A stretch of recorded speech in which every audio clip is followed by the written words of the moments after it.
What is going on, everyone? In today's video, we're going to be looking at the absolute best way, in my opinion, to farm gold, whether it be solo or with a team. And possibly the best part about this method is that it requires zero setup. So just quickly, if you'd like to have a look at some of the best Sea of Thieves guides on YouTube, what you can do is subscribe and hit that notification bell. It'll really help out the channel, and you'll be the first ones to get notified every time I release a new guide. But anyway, more about that later. Let's get into the video. So what you'll need to do is load up into a game and stick on the outpost. It really doesn't matter what outpost you go to, as long as the factions and vendors are there. Then make your way over to the greenish tent. That is the Gold Hoarders hub. What you'll need to do is buy yourself a voyage.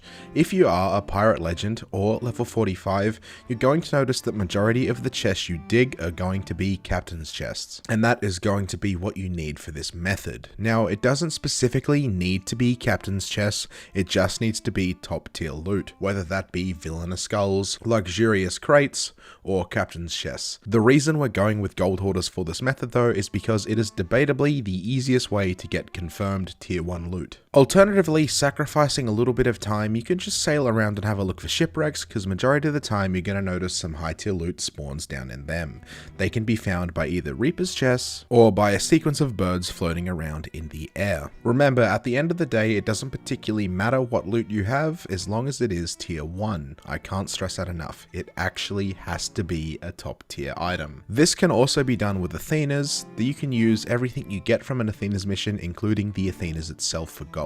And finally, you can also complete server events such as forts and fleets to get some tier 1 loot. Either way, the main goal is to stack as much tier 1 loot on your ship as you possibly can. Gold hoarder chests are the most convenient and confirmed way to do it, but of course, as I mentioned, there's many other ways this can be achieved. So once you have a choosing of tier 1 loot on your ship, of course the more the merrier, but that does raise the risk. What you'll need to do is ignore the concept of outposts and make your way to the Reaper's hideout. I'm sure some of you get where I'm going with this. Take all of your tier 1 loot into the NPC in the middle of the island and sell it to her. The reason that is the case is because all tier 1 loot items that get sold to her do double the coins, although you don't get any reputation for this. To maximize the amount of time efficiency and coins you get, you'll need to aim for the gold hoarder missions, although it doesn't need to be them. As long as you're stocking and selling to the Reaper's hideout, you're going to find this is a great way to make money.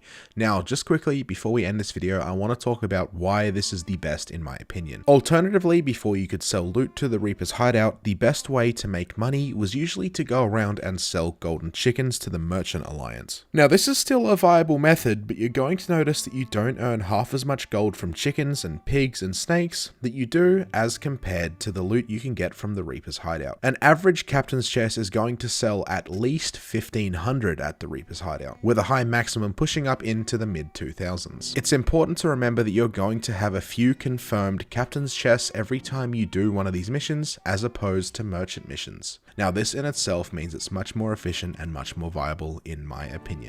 So with all of that being said, hopefully this video has helped you in any way. If it has, feel free to show your support by hitting that subscribe button and pressing the notification bell.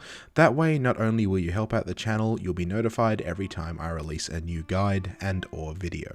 Also, if you'd like to show your support and you don't want to subscribe, what you can do is leave a like and a comment on this video. That helps as well. Also, if you're down in the comment section, feel free to give me your opinions for the best way to make gold, because I'm sure we'd love to hear them. Anyway, thank you all for watching, and hopefully I'll see you all in the next video.